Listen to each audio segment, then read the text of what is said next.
In the Chen family, birth order was destiny. Marcus was born first. That made him heir to everything. The family business, the real estate portfolio, the respect, the authority, the future. I was born second. That made me supportive. Marcus will run the business someday, Dad would say at family dinners. Jordan will help him. Not Jordan will be his partner. Not Jordan will co-manage. Help him. Like I was an assistant to my own brother. Marcus embraced his role with enthusiasm. He graduated from UT Austin with a business degree. He joined Chen Import and Distribution immediately after graduation. He wore expensive suits. He drove a BMW. He talked about his future company at every opportunity. I took a different path. I went to community college for 2 years studying computer science. Then I started working for a small software development firm making $52,000 a year. I wore jeans to work. I drove a 10-year-old Toyota. I lived in a modest apartment in North Dallas. Jordan's doing fine, Mom would tell relatives, her voice carefully neutral. Not everyone needs to be in business. The subtext was clear. Marcus was the success. I was the acceptable alternative. But there was one person in the Chen family who saw things differently. My grandfather, Li Wei Chen. Grandpa Li Wei had immigrated to Texas from Taiwan in 1971 with $800 and a wife who was 6 months pregnant. He worked 3 jobs: restaurant dishwasher during the day, warehouse loader at night, and weekend janitor. By 1975, he'd saved enough to buy a small import shop in Houston. By 1982, Chen Import and Distribution was bringing in $2 million annually. By 1995, the company generated $15 million yearly and employed 73 people. But Grandpa's real wealth wasn't the business. It was real estate. Starting in 1979, he'd purchased properties across Texas whenever he had extra capital. A duplex in Austin. A small apartment building in Houston. A commercial property in San Antonio. A warehouse in Dallas. By 2015, Grandpa owned 8 properties. 1. Chen Import and Distribution Headquarters and Warehouse, Dallas. 2. 4-unit apartment building, Austin. 3. 6-unit apartment building, Houston. 4. Commercial retail complex, San Antonio. 5. Duplex, Fort Worth. 6. 3-bedroom rental house, Austin. 7. Office building, Houston. 8. Industrial warehouse, Dallas. Total value in 2018, $4.7 million. All paid off. All generating income. Real estate is how immigrants build dynasties, Grandpa would say. Business can fail. Real estate endures.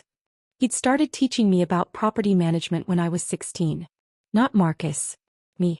Every Saturday morning from age 16 to 24, I met Grandpa at his office. Not the fancy executive office where Dad and Marcus worked. Grandpa's personal office in the back of the warehouse, where he still kept the original metal desk from 1975. Marcus understands business, Grandpa told me when I was 17. Sales, marketing, operations. Your father trained him well. But Marcus doesn't understand wealth. What's the difference? Business is income. Wealth is assets, Grandpa said, tapping the property ledger on his desk. Income stops when you stop working. Assets work while you sleep. He taught me how to read property tax records. How to evaluate cash flow. How to calculate cap rates and net operating income. How to spot undervalued properties. Why are you teaching me this and not Marcus? I asked when I was 19. Grandpa's eyes were sharp. Because Marcus thinks being eldest means he deserves everything. You understand that nothing is deserved. Everything is earned. By the time I was 22, I understood Grandpa's portfolio better than anyone, including my father. I knew that property number 2 in Austin needed a new roof but was otherwise solid. I knew that property number 3 in Houston was underperforming because the property manager was lazy. I knew that property number 7 could be renovated and leased for 40% more than current rent. I knew the business generated $18 million annually but had thin margins and increasing competition. I knew the real wealth was the real estate, not the import company. And I knew Marcus had no idea about any of it. Marcus assumed he'd inherit everything. Why wouldn't he? He was the eldest son. He worked at the family business. He showed up at every company event. He kissed up to every important client. When Dad retires, I'm taking over as CEO, Marcus announced at Thanksgiving 2016. He was 28. I was 26. That's wonderful, Aunt Linda said. And eventually when Grandpa. Marcus paused respectfully. When the time comes, the business and properties will transfer to me as eldest son. That's how our family has always done it. Mom nodded. Dad smiled. My aunts and uncles murmured approval. I said nothing, because I'd had a conversation with Grandpa 3 months earlier that no one else knew about. In March 2018, Grandpa called me to his attorney's office in downtown Dallas. Lawrence Kim was a second-generation Korean-American attorney who'd been handling Grandpa's legal matters for 30 years. His office was in a modest building, no fancy corporate tower. Sit down, Jordan, Grandpa said. I sat. Mr. Kim slid documents across his desk. Your grandfather is establishing a trust for his real estate holdings. The Chen Family Property Trust. All 8 properties, Grandpa said. Transferring immediately to the trust. You'll be the sole trustee and beneficiary. I stared at him. Grandpa, I can't. Marcus is. Marcus is what? Grandpa asked sharply. Eldest? That means nothing. Marcus has been working at Chen Import for 6 years. Do you know what he's learned? Business operations. He's learned how to take clients to expensive lunches and talk about strategic synergies, Grandpa interrupted. He doesn't understand margins. He doesn't track expenses. He thinks revenue and profit are the same thing. Dad's teaching him.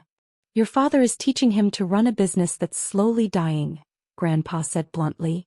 Import/distribution is being disrupted by Amazon and direct-to-consumer sales. In 10 years, Chen Import might not exist. But these 8 properties, they'll still be here. Still generating income. Still appreciating. Mr. Kim explained the structure. The 8 properties would transfer to an irrevocable trust. All deeds would be recorded with the appropriate county offices. I would become trustee with full control. But what about the will? I asked. What about the business? The will leaves Chen Import and Distribution to your father, Grandpa said.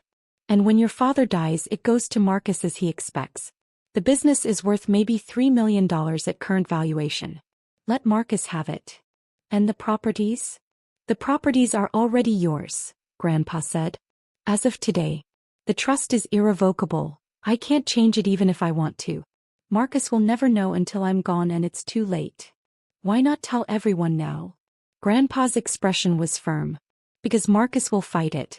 Your father will try to convince me to change it. Your mother will cry about fairness. I don't have the energy for that battle, Jordan. Better to let them assume what they want to assume. Then when I'm gone, the truth is already established law.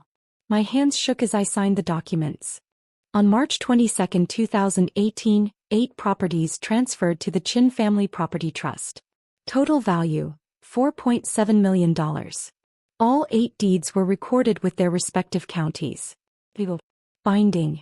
Irrevocable. And I told absolutely no one. For the next 5 years I lived a double life. Publicly I was Jordan Chen, software developer making $74,000 a year, living in a modest apartment, driving an old Toyota. Privately I was Jordan Chen, trustee of a $4.7 million real estate portfolio generating $267,000 annually. I hired a professional property management company, Lone Star Property Group, that my family had never heard of. They handled everything: tenant screening, maintenance, rent collection, renovations. Property number 2 got its new roof, $47,000. Property number 3 got a new property manager. Income increased 28%. Property number 7 was renovated and released. Income increased 41%. The portfolio value grew from $4.7 million in 2018 to $5.8 million by 2023. Annual income increased from $267,000 to $342,000.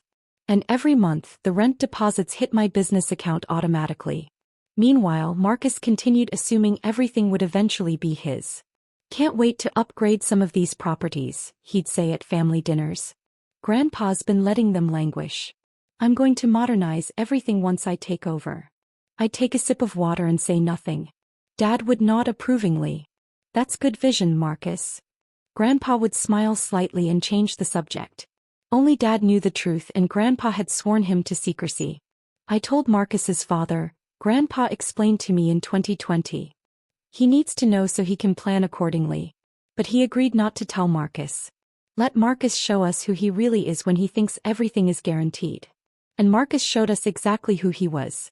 As Grandpa's health declined between 2020 and 2023, Marcus's behavior changed. He started pressuring Grandpa to update his estate plan. You should formalize everything, Marcus would say during visits. Make sure there's no ambiguity about who gets what. It's already handled, Grandpa would reply. But is it in writing? Is it official? Because I want to make sure the properties transfer smoothly. I've already been researching refinancing options. We could pull out equity for improvements. He wanted to take loans against properties he didn't own. Then in late 2021 something worse happened. Grandpa had given Marcus access to the business accounts for training purposes. Marcus was supposed to be learning financial management. Instead, Marcus was padding his expense reports. A $400 client dinner became $620 with inflated numbers. A $2,100 business trip became $3,800 with fake hotel charges. Mileage reimbursements for trips that never happened. Over 18 months, Marcus had diverted $34,000 from company accounts into his personal pocket. Grandpa discovered it during a routine audit in March 2023. He called me to his house, not the office, his house, and showed me the forensic accounting report. Your brother is embezzling from the family business, Grandpa said, his voice tired and sad. Small amounts. Always below the reporting threshold. But consistent. Does Dad know? I told him yesterday. He cried. I looked at the report. Transaction after transaction. All carefully structured to avoid detection. All theft. What are you going to do? Nothing while I'm alive, Grandpa said. I'm 87 years old, Jordan. I don't have the energy for a family civil war. But I want you to know, I want you to understand, that I made the right decision in 2018. Marcus doesn't know you know? No. And he won't. Not from me. Grandpa took my hand. But when I'm gone, when he tries to claim everything, I want you to have this ammunition.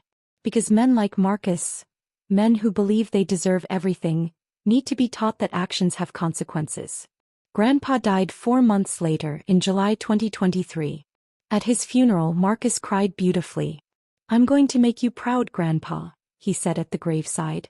I'm going to take everything you built and make it even greater. I said nothing, because I knew what was coming. The will reading was scheduled for 3 weeks after the funeral. August 15, 2023. 2 p.m. Lawrence Kim's office. The whole family attended. Dad, Mom, Marcus, me, Aunt Linda, Uncle Robert, Aunt Grace. 7 of us crowded into Mr. Kim's conference room. Marcus wore his most expensive suit, dark navy, tailored perfectly. He sat at the head of the table like he was already in charge. I wore khakis and a button-down shirt. I sat near the back. Mr. Kim opened the will document. The last will and testament of Li Wei-Chin, he began. He read through the preliminaries. Small bequests to various relatives. $10,000 to Aunt Linda. $10,000 to Uncle Robert. $10,000 to Aunt Grace. Then he reached the major assets. To my son, David Chen, I leave Chen Import and Distribution Incorporated, along with all associated business assets, inventory, and intellectual property. May he continue to run it with the integrity he has always shown. Dad nodded, tears in his eyes. Marcus smiled. Because he assumed the business would eventually be his. Regarding my real estate holdings, Mr. Kim continued, no disposition is made in this will, as those assets were transferred to an irrevocable trust in March 2018. The room went silent. What trust? Marcus asked. Mr. Kim looked up. The Chin Family Property Trust. All 8 properties were transferred on March 22, 2018. Transferred to who? Aunt Linda asked. The trust documents are confidential, Mr. Kim said. But the trustee is. I'm the eldest. I get everything, Marcus declared, standing up abruptly. The 8 Texas properties, the business, all of it.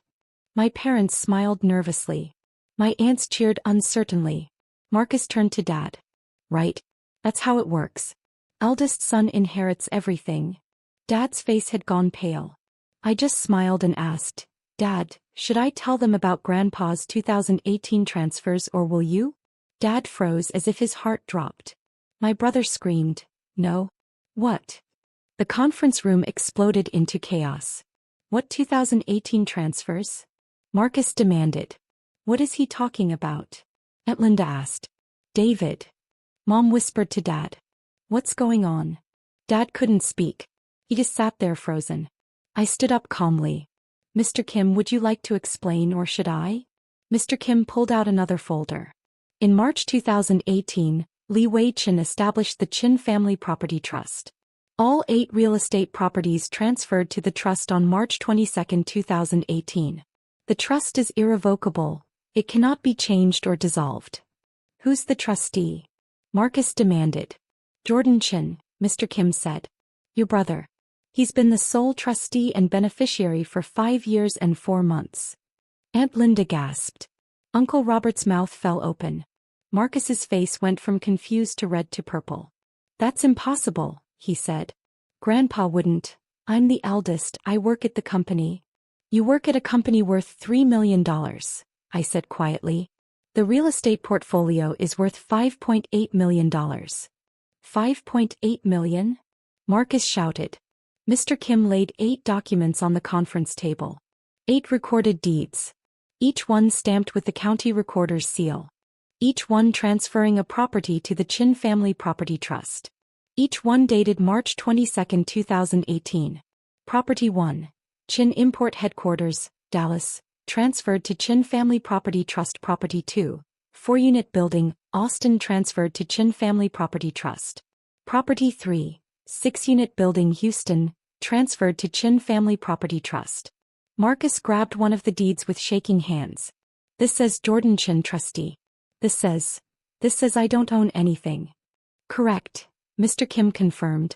You receive nothing from the real estate holdings. They've been in your brother's name for over 5 years. But Dad gets the business, Marcus said desperately, turning to our father. Which means I get the business eventually. Right, Dad? Dad finally found his voice. The business is worth maybe $2.8 million, Marcus. And it's struggling. Online retail is killing us. We'll be lucky if it's still viable in 5 years. So you're saying... Marcus's voice cracked. You're saying Jordan gets $5.8 million in paid-off properties generating income, and I get a dying business. You get to help run a dying business, I corrected softly. Dad owns it. Not you. The truth landed like a bomb. Aunt Linda spoke first. Jordan, you've owned these properties for 5 years. Yes. You've been managing them? Collecting rent. Through a property management company, yes. How much rent? Currently $342,000 annually, I said. Up from $267,000 in 2018. Mom's wine glass slipped from her fingers. It hit the table but didn't break, just rolled to the edge. $342,000 a year, she whispered. You've been collecting that for 5 years? Yes. While living in that apartment, driving that Toyota, working your little software job. My little software job pays me $94,000 annually, I said. Plus I own 15% of the company I work for, which is worth about $400,000. But yes, I chose to live modestly. Marcus had sat back down. His face had gone from purple to gray. Why? He whispered. Why would Grandpa do this? Because Grandpa understood something you never did, I said. Being eldest doesn't mean you deserve everything. It means you had the opportunity to prove yourself first. And you failed. I worked at the company for 10 years. You showed up at the company for 10 years, I corrected. You took clients to expensive lunches. You talked about strategic synergies. You padded your expense reports and embezzled $34,000. The room went completely silent. That's a lie, Marcus said, but his voice had no conviction. I pulled out my own folder. The forensic accounting report Grandpa had shown me in March 2023. March 2021 through September 2022, I said, opening the report. 18 months of inflated expense reports and fake charges. I laid out the evidence page by page. Expense report number 1847. Client dinner claimed as $620. Actual receipt $380. Difference $240 diverted to personal credit card. Expense report number 1923. Business trip claimed as $3,800. Actual costs $2,100. Difference $1,700 diverted to personal account. Mileage report number 445. 847 miles claimed. GPS data 214 miles driven. Difference $380 in fraudulent reimbursement. 28 pages of theft. Total embezzled from Chen Import and Distribution $34,600, I said. All during Grandpa's final years. All while you were promising to make him proud. Marcus's face had gone white. I was going to pay it back. Were you? I asked. Or were you going to inherit the business and bury the evidence? Mom started crying. Real tears, not the composed grief from the funeral. Marcus, how could you? She whispered. The business was doing fine. Marcus shouted. The money wasn't needed. I had expenses. The BMW payment, the condo mortgage. So you stole from your dying grandfather to maintain your lifestyle, I said. And you thought being eldest meant you deserved everything anyway. Dad's voice was hollow. Li Wei knew. He found out in March. He showed me the audit report. That's when I understood why he'd transferred the properties to you. You knew. Marcus turned on Dad. You knew he was cutting me out and you said nothing? He wasn't cutting you out, Dad said tiredly. He was protecting the family assets from someone who'd proven himself untrustworthy. Aunt Linda cleared her throat. So Jordan owns all 8 properties? Completely. Yes, Mr. Kim confirmed. The trust dissolved upon Li Wei Chen's death. Jordan now owns all 8 properties outright, free and clear. And the business goes to David? Correct. So Marcus gets nothing? Uncle Robert asked. Marcus gets the opportunity to prove himself in the business his father now owns, Mr. Kim said. If he can be trusted. Everyone looked at Marcus. He sat there stunned, his perfect suit suddenly looking like a costume. This isn't fair, Marcus finally said. His voice was small, broken. I'm the eldest. I followed all the rules. I graduated from UT. I worked at the company. I did everything right. You did everything that looked right, I corrected. There's a difference. You went to community college. Marcus shouted, anger flashing. You work at some no-name tech company.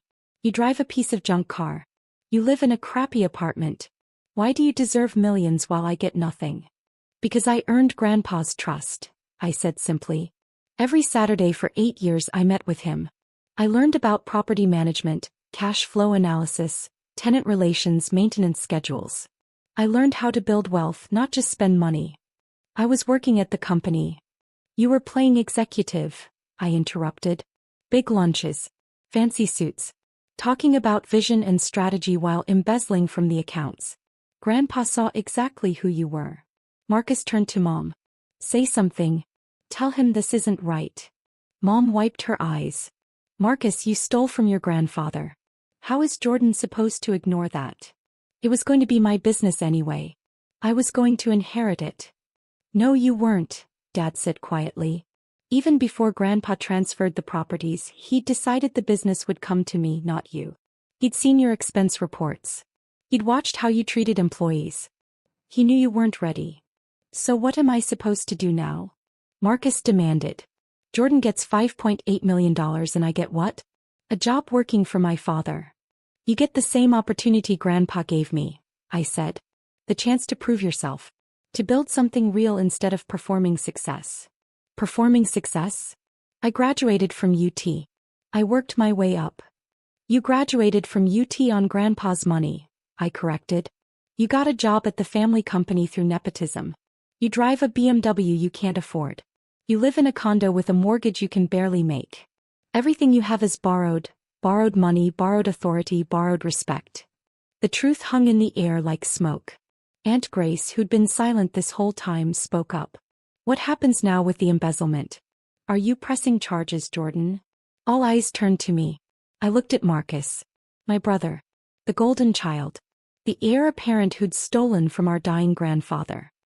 Here's what's going to happen, I said carefully. Marcus will sign a confession acknowledging the embezzlement. That confession stays with Mr. Kim. If Marcus ever challenges the trust transfer, claims he was cheated, or spreads lies about how Grandpa betrayed him, that confession goes to the district attorney. Jordan, Marcus started.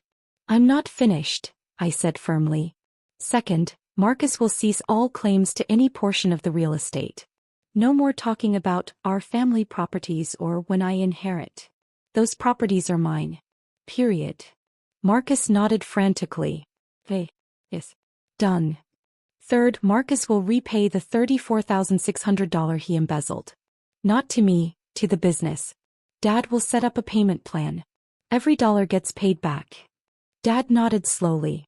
We can do monthly payments. $500 a month for 70 months. Almost 6 years of payments, I said.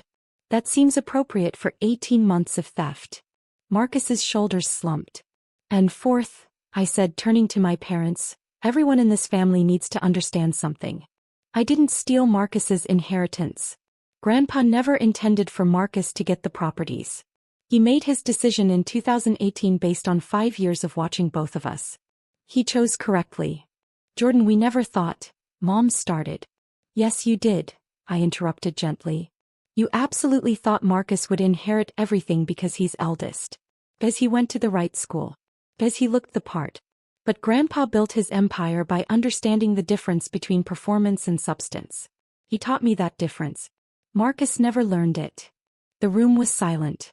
Mr. Kim pulled out a document. I need Marcus to sign the confession now. For the record. Marcus looked at Dad desperately. Do I have a choice? No, Dad said quietly. You sign it or Jordan presses charges. And trust me, son, you don't want to face criminal charges for elder financial abuse. Not in Texas. Marcus took the pen with a shaking hand. He signed his name. Mr. Kim notarized it and filed it in his safe. This meeting is concluded, Mr. Kim said. Jordan, I'll send you the final trust dissolution documents within the week.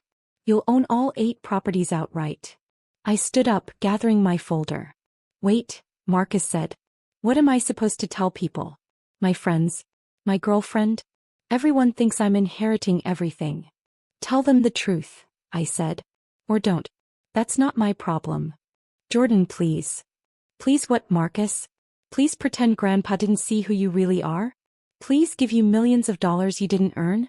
Please ignore the fact that you stole from a dying old man. Marcus had no answer. I walked to the door. Oh, and Marcus? I turned back. The apartment I live in. I own it. Bought it in 2019 for $285,000 cash. The piece of junk Toyota? Paid off in 2017. The no-name tech company? I own 15% of it and we're valued at $2.7 million. I have been building real wealth while you've been building a facade. I left him sitting there with the ruins of his assumptions. Marcus signed the confession. The payments began, $500 monthly to repay the embezzlement. But the family dynamics shattered completely. Marcus stopped coming to family dinners.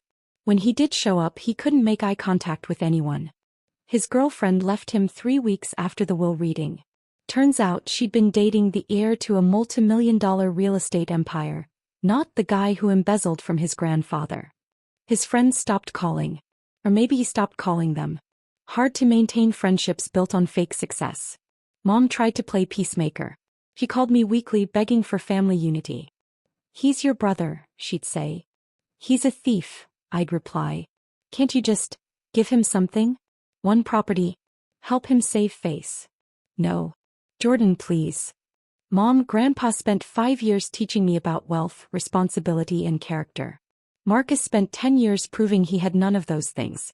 I'm not giving away what Grandpa trusted me with just to make Marcus feel better about his failures. She stopped calling after that. Dad was different.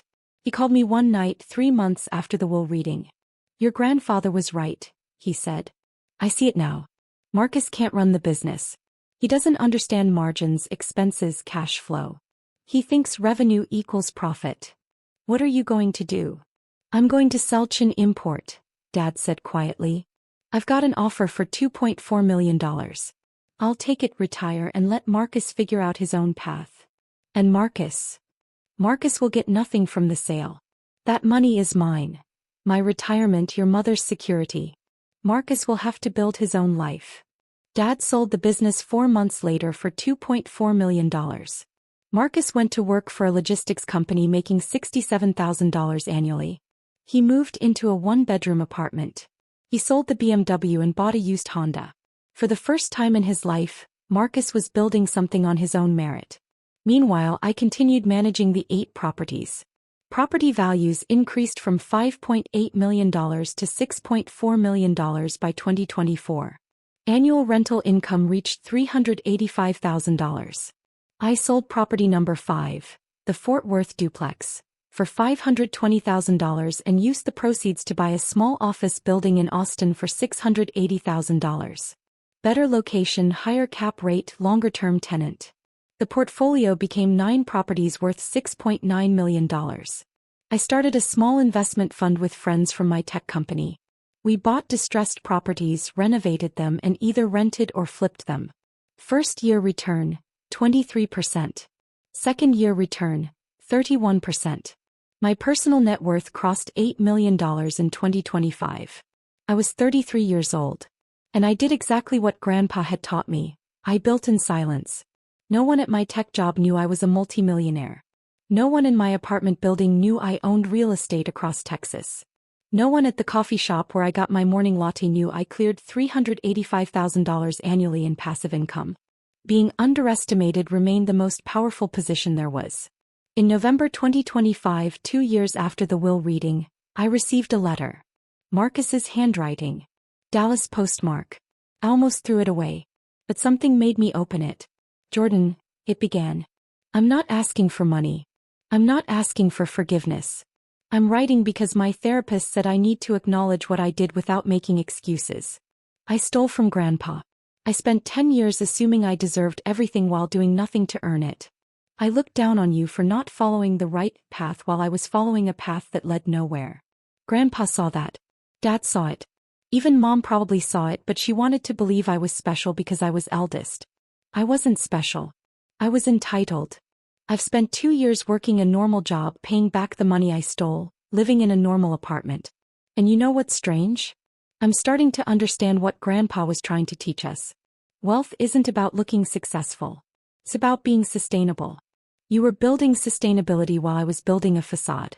I'm not going to be a millionaire. I'm probably not going to own property for a decade. But I'm finally building something real. Something I actually earned. I don't expect us to be close again. I don't deserve that. I just wanted you to know that I finally understand why Grandpa chose you. You weren't the eldest. But you were the worthy one. Marcus. I read the letter twice. Then I did something Grandpa would have been proud of. I wrote back. Marcus, I wrote. You're right. You don't deserve forgiveness and I'm not offering it. What you did was unforgivable. Stealing from a dying man who loved you. But I believe you're finally learning what Grandpa tried to teach both of us.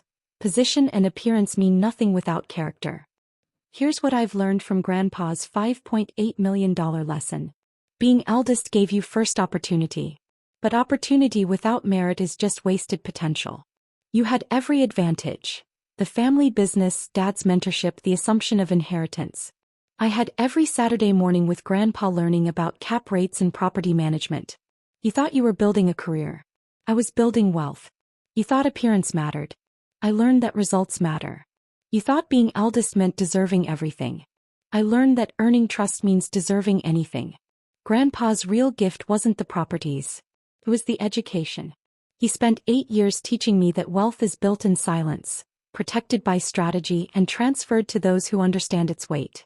You're working at a logistics company making $67,000. That's not punishment, it's opportunity. For the first time in your life, you're building something that's actually yours. Keep building, Marcus. Not for Mom's approval. Not to compete with me. For yourself. And maybe in 5 or 10 years, when you've actually become the man you were pretending to be, we can have coffee and talk about what we built instead of what we thought we deserved. Jordan. I mailed the letter. I don't know if Marcus and I will ever rebuild our relationship. Probably not. Some damage is too deep.